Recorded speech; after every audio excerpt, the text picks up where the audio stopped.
கிறிஸ்துவின் உபதேசம் இது நம் வாழ்வின் அவசியம். கிறிஸ்துவுக்குள் அன்பான சகோதர சகோதரிகளே மற்றும் இந்த செய்தியை கேட்கின்ற அன்பான நண்பர்களே, உங்கள் அனைவருக்கும் உலக இரட்சகர் ஆண்டவர் இயேசுவின் நாமத்தினாலே வாழ்த்துக்களை நாங்கள் தெரிவிக்கிறோம். பரிசுத்த வேதாகமத்திலிருந்து நாளொரு நற்செய்தியாக கிறிஸ்துவின் உபதேசம் என்ற தலைப்பின் கீழாக தொடர்ந்து நாம் சத்தியங்களை கற்று வருகின்றோம். அந்த வரிசையில் இன்று நாம் கற்றுக்கொள்ளக்கூடிய சத்தியம் விசுவாசமும் கீழ்ப்படிதலும். இந்த இரண்டுமே நம்முடைய வாழ்க்கையில் இருக்க வேண்டும். நம்முடைய வாழ்க்கையில்னு சொன்னால் கிறிஸ்தவங்களுடைய வாழ்க்கையில் மட்டுமல்ல, தேவனை நம்பக்கூடிய விசுவாசிக்கக்கூடிய ஒவ்வொரு மக்களிடத்திலும் இது இருக்கணும். எல்லாரிடத்திலும் இது இருந்தாலும் சிறப்பாக ஆசீர்வாதமாக இருக்கும். சரி, விசுவாசம் நம்ம இடத்துல இருக்கிறது. அது தேவனுக்கு அது எப்படி இருக்குது, நமக்கு அது எப்படி இருக்குது? எபிரேயர் 11ஆம் அதிகாரம் வசனம் 6 விசுவாசம் இல்லாமல் தேவனுக்கு பிரியமாக இருப்பது கூடாத காரியம்.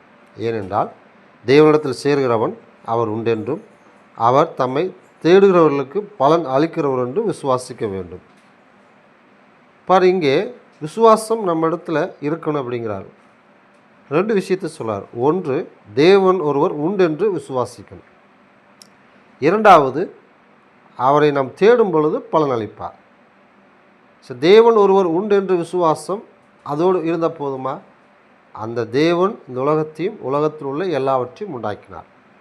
24வது சங்கீதம் 1 வசனத்தில் பூமியும் அது நிறைவும் கர்த்தருடையதுங்கிறார். அப்படி உண்டாக்கின தேவன் உண்டாக்கின எல்லாவற்றையும் என்ன செய்கிறார்னா ஒரு நாளும் வழி நடத்தி கொண்டு வருகிறார். தேவன் ஒருவர் இருக்கிறாரு, பேருக்கு இருக்கிறாருன்னு நம்ம நினைக்கக்கூடாது. அவர் இருந்து இப்படி எல்லாவற்றையும் ஒவ்வொரு நாளும் வழி நடத்தி கொண்டிருக்கிறார். மனிதர்களையும் மிருகங்களையும் பறவைகளையும் அண்ட சராசரத்தையுமே அவர் அனுதினமும் வழி நடத்தி தன்னுடைய கட்டுப்பாட்டில் வச்சிருக்கார். அவர் இப்படி ஒருவர் இருக்கார். இந்த விசுவாசம் நமக்கு வேணும். ரெண்டாவது, அவரை தேடக்கூடிய பிள்ளைகளுக்கு பலன் அளிப்பார். என்ன பலன் அளிப்பார்?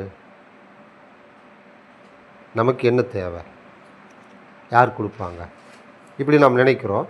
ஆனால் தேவன் சொல்கிறாரு, மத்தேயு 6ஆம் அதிகாரம் 8வது வசனம், அவர்களைப் போல நீங்கள் செய்யாதிருங்கள், உங்கள் பிதாவை நோக்கி நீங்கள் வேண்டிக் கொள்கிறதுக்கு முன்னமே உங்களுக்கு என்னது தேவை என்று அவர் அறிந்திருக்கிறார்.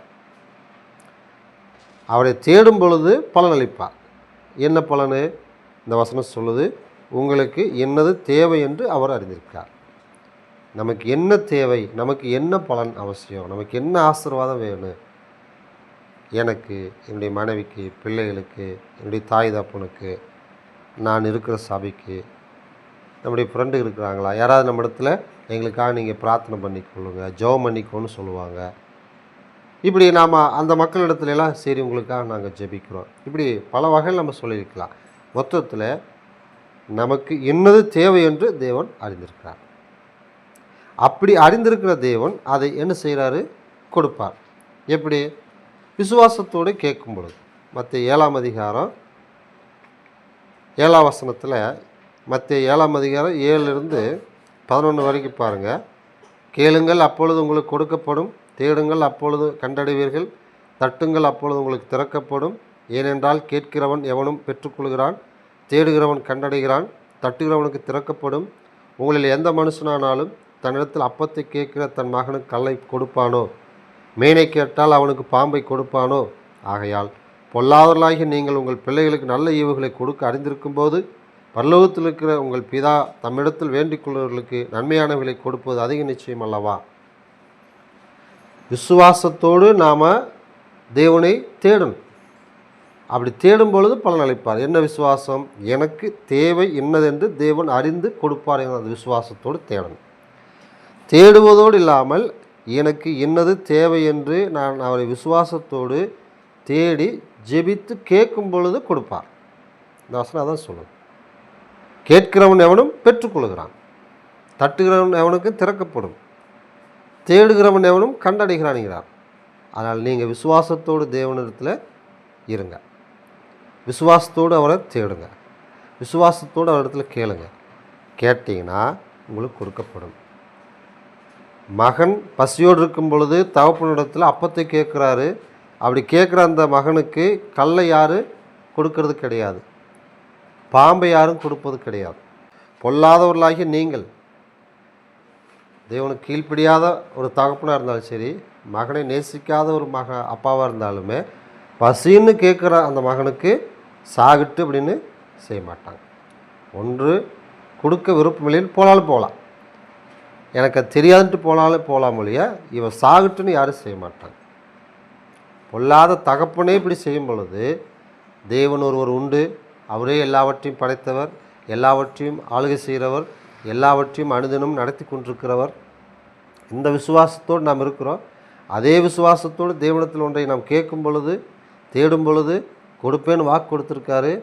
இந்த நம்பிக்கையோடு ஒருத்தர் வந்து தேவனிடத்தில் கேட்கும் பொழுது அந்த வசனம் தான் 11 சொல்கிறாரு, உங்கள் பிதா தம்மிடத்தில், பரலோகத்தில் இருக்கிற உங்கள் பிதா தம்மிடத்தில் வேண்டிக் கொள்வர்களுக்கு நன்மையானவைகளை என்னது, அது என்னது நன்மையானது, நமக்கு தேவையானது, அதை என்ன செய்கிறார், கொடுப்பது நிச்சயம். அப்போ விசுவாசம் இந்த மாதிரி இருக்கணுங்கிறார். இதே விசுவாசத்தை பற்றி இன்னொரு வார்த்தையில் அது எப்படிப்பட்டதுன்னு தேவன் சொல்கிறாரு. யாக்கோபு 2ஆம் அதிகாரம் வசனம் 19, தேவன் ஒருவர் உண்டென்று விசுவாசிக்கிறாய், அப்படி செய்கிறது நல்லது தான், பிசாசுகளும் விசுவாசித்து நடுங்குகின்றன. இந்த வசனத்தில் முதல் 2 வரியில் தேவன் ஒருவர் உண்டு என்று விசுவாசிக்கும். எப்படி 11:6 தான் படித்தோம். தேவனுக்கு நாம் பிரியமாக இருக்கணும் அப்படின்னா அவர் உண்டு என்று விசுவாசிக்கும். அவர் இருக்காருங்கிற அந்த விசுவாசத்தோடு அடுத்தடுத்து நம்ம என்ன செய்யணுமோ அதை செய்யும் பொழுது அது அவருக்கு பிரியமாக இருக்குன்னு அந்த வசனம் சொல்லிச்சு. இந்த வசனம் அப்படி செய்கிறது நல்லது. எப்படி தேவன் ஒருவர் உண்டு என்று விசுவாசிக்கிறது உனக்கு நல்லது. நான் விசுவாசிக்கிறேன், அது எனக்கு நல்லது. என் மனைவி விசுவாசிக்கிறாங்க, அவங்களுக்கு நல்லது. பிள்ளைகள் விசுவாசிக்கிறாங்க, அவங்களுக்கு அது நல்லது. பெற்றோர்கள் விசுவாசிக்கிறாங்க, அவங்களுக்கு அது நல்லது. நம்முடைய உடன்பிறப்புகள் விசுவாசிக்கிறாங்க, அவங்களுக்கு அது நல்லது. நம்ம இருக்கிற சபையில் இருக்கிற விசுவாசிகள் அத்தனை பேர் விசுவாசிக்கிறாங்க, அது அவங்களுக்கு நல்லது. ஒட்டுமொத்த உலகத்தில் உள்ள மக்கள் தேவன் ஒருவர் உண்டுங்கிற அந்த விசுவாசத்தோடு வர்றாங்க, அது என்னவா இருக்குது, அவங்களுக்கு நல்லதாக இருக்குது. சரி, முதல் பகுதியில் விசுவாசம் இப்படி இருக்குது. அடுத்தது கீழ்ப்படுதல் நமக்கு வேணும். கீழ்ப்படுதல் இல்லாத ஒரு விசுவாசமாக இருந்தால் அது பிரயோஜனமே இல்லை. பாருங்கள், இப்போ அதே யாக்கோபு 2ஆம் அதிகாரம் 20ஆம் வசனம், வீணான மனுஷனே, கிரிகள் இல்லாத விசுவாசம் செத்தது என்று நீ அறிய வேண்டுமோ. விசுவாசம் கிரிகை, அதுவே விசுவாசமும் கீழ்ப்படுதல். தேவன் ஒருவர் இருக்கிறாருங்கிற அந்த விசுவாசம் வந்தது. அதுக்கு அடுத்தது கிரிகள் உள்ள விசுவாசம், கீழ்ப்படுதல் உள்ள விசுவாசம். என்ன, அவரை தேடினா பலன் கிடைக்கு, அவரை தேடும் பொழுது, ஜெபிக்கும் பொழுது எனக்கு என்னது தேவை என்று அவர் கொடுப்பார், அது நல்லதுங்கிறாரு, நிச்சயமாக அதை கொடுப்பேனுங்கிறாரு. இதெல்லாமே நம்முடைய வாழ்க்கையில் இருந்து நம்ம செயல்படும் பொழுது கிரிகள் உள்ள விசுவாசம், கீழ்ப்படுதல் உள்ள விசுவாசம் நம்ம இடத்துல இருக்குது. அப்படி இல்லைன்னா அது செத்தது. யாக்கோபு 2ஆம் அதிகாரம் வசனம் 21லேருந்து 26 வரைக்கும் விசுவாசமும் அந்த விசுவாசத்தோடு கிரியில் உள்ள கீழ்ப்படுதல் இருந்தால் அது எவ்வளோ பெரிய ஒரு ஆசீர்வாதம்னு சொல்கிறார். நம்முடைய பிதாவாகிய ஆபிரகாம் தன் குமாரன் ஈசாக்கை பலிபீடத்தின் மேல் செலுத்தின போது கிரியினாலே அல்லவோ நீதிமானாக்கப்பட்டார். விசுவாசம் அவனுடைய கிரிகளோடு கூட முயற்சி செய்து கிரியினாலே விசுவாசம் பூர்ணப்பட்டது என்று காண்கிறாயே. அப்படியே ஆபிரகாம் தேவனை விசுவாசித்தான், அது அவனுக்கு நீதியாக எண்ணப்பட்டது என்கிற வேத வாக்கியம் நிறைவேறிற்று. அவன் தேவனுடைய சிநேகிதன் எண்ணப்பட்டான். ஆதலால் மனுஷன் விசுவாசத்தினால் மாத்திரமல்ல கிரியினாலே நீதிமானாக்கப்படுகிறான் என்று நீங்கள் காண்கிறீர்களே. அந்தப்படி ராகாப் என்னும் வேசியும் தூதர்களை ஏற்றுக்கொண்டு வேறு வழியாய் அனுப்பிவிட்ட போது கிரியினால் அல்லவோ நீதி உள்ளவளாக்கப்பட்டாள். அப்படியே ஆவியில்லாத சரீரம் செத்ததாக இருக்கிறது போல கிரியில் இல்லாத விசுவாசம் செத்ததாக இருக்கிறார். 2 உதாரணம் சொல்கிறார். ஆபிரகாம், அடுத்தது ராகாப். ஆபிரகாம் தேவனை விசுவாசித்தார். அதனால தான் அவர் சொன்ன உடனே அவர் தேசத்தையும் வீட்டையும் இனத்தையும் விட்டு புறப்பட்டு போனார். விசுவாசித்து கீழ்ப்படிந்து போனார். அது எபிரேயரில் நம்ம 11ஆம் அதிகாரத்தில் படிக்கிறோம். விசுவாசித்து உடனே கீழ்ப்படிந்து புறப்பட்டு போனான். தேவன் ஒருவர் இருக்காருன்னு விசுவாசம் இருக்குது. அதே தேவனுக்கு கீழ்ப்படியும். என்ன கீழ்ப்படிதல், நான் காண்பிக்கும் தேசத்துக்கு போனார், இதையெல்லாம் விட்டுட்டு போனார். விட்டுட்டு செயல்படுவது கீழ்ப்படிதல். எங்கே தேவன் சொன்னாரோ அங்கே போவது கீழ்ப்படிதல். ரெண்டுமே இருந்துச்சு. விசுவாசிக்கிறேன்னு சொல்லிட்டு கீழ்ப்படிதல் இல்லைன்னா, சரீரம்தான் உடல் தான் அப்படின்னு சொல்லிட்டு வீட்டிலே வச்சுருக்குறோம், ஆனால் அதுக்குள்ளே உயிர் இல்லை. என்ன செய்வாங்க? இப்படி வச்சுருக்காதீங்க, நமக்கு தொந்தரவாகு, பிரச்சனையாகு. ஒன்று கிருமிகள் பரவ ஆரம்பிக்கு, பக்கமாக வந்து அது வாசம் வீச ஆரம்பிக்கு, அது வேறு மாதிரி போயிடும். அப்போ விசுவாசம் கீழ்ப்படிதல் உள்ள விசுவாசமாக இருக்கும். ஆபிரகாம் தேவனை விசுவாசித்தார், கீழ்ப்படிதலும் இருந்தது. ராகாப்பு அந்த இஸ்ரவேல் ஜனங்க, தேவ ஜனங்க, இந்த தேசத்தில் அவங்களுக்கு தேவன் சுதந்திரத்தை கொடுக்க போகிறாரு, இந்த தேசம் அவங்க கையிலுக்கு தேவன் கொடுக்க போகிறாரு, அதனால் நமக்கு பெரிய ஒரு ஆபத்து அழிவு வரும்னு அந்த அம்மா புரிஞ்சுக்கிட்டாங்க. இருந்தாலும் நீங்கள் என்னை என் வீட்டாரை நினைத்து கொள்ளுங்க. அப்போ பாருங்கள், விசுவாசம் என்ன? தேவன் யாருங்கிறது தெரிஞ்சிருக்குது அந்த அம்மாவுக்கு. தேவன் அடுத்து இந்த தேசத்தை என்ன செய்ய போகிறாருங்கிறது தெரிஞ்சிருக்குது. அதே விசுவாசத்தோடு கீழ்ப்படிதலும் இருந்தது. என்ன கீழ்ப்படிதல்? அந்த மக்களை காப்பாற்றினாங்க, அவங்கள பத்திரமா அனுப்பி விட்டாங்க. அடுத்த விசுவாசம், தேவன் இந்த தேசத்தை உங்கள் கையில் ஒப்பு கொடுக்கும் பொழுது எங்களை நீங்கள் வீட்டாரை நினைத்து கொள்ளுங்கள். அதே போல் தேவனுடைய ஜனங்கள் அந்த தேசத்தை பிடிக்கும் பொழுது அந்த தேசத்தில் அந்த வீட்டாரை, அந்த ராகாப் என்னும் வேசினுடைய வீட்டை, அந்த பெண்ணை காப்பாற்றினாங்க. விசுவாசமும் கீழ்ப்படிதலும் இருந்தது. வெறுமான விசுவாசம் மட்டும் இருந்து கீழ்ப்படிதலைன்னா வசனம் 26 செத்தது. அதுக்கு உதாரணம் சொல்கிறாரு, ஆவி இல்லாத சரீரம் செத்தது. அதுபோல் அதை சொல்கிறார், கிரியில்லாத விசுவாசம் செத்தது. அப்போ விசுவாசிக்கிறேன்னு சொல்லி கீழ்ப்படிதல் இல்லாத ஒரு மக்களாக இருந்தால், யாக்கோபு 2:19 தேவன் ஒருவர் உண்டு என்று விசுவாசிக்கிறாய், அப்படி செய்கிறது நல்லது தான், பிசாசுகளும் விசுவாசித்து நடுங்குகின்றன. பிசாசுகளுக்கு இங்கே விசுவாசம் இருக்குது. தேவனுடைய குமாரன் நீர் இயேசு அற்புதங்களை செய்யும் பொழுது இந்த பூமியில் வாழ்ந்த காலத்தில் அசுத்தாவிகள், பிசாசு, இயேசு தேவனுடைய குமாரன் என்பதை அறிந்திருந்தது. நடுங்குது, ஐயோ இப்போவா எங்களை விரட்ட வந்திருக்கிறீங்க. அதே பிசாசுகள், சரி நீங்கள் தேவனுடைய குமாரன், நாங்கள் உங்களை விசுவாசிக்கிறோம், நாங்கள் அடுத்து என்ன செய்யணும், நம்ம கீழ்ப்படுகிறோம், அதுக்கான வாய்ப்பு தாங்க, அப்படி ஏதாவது கேட்டுதா?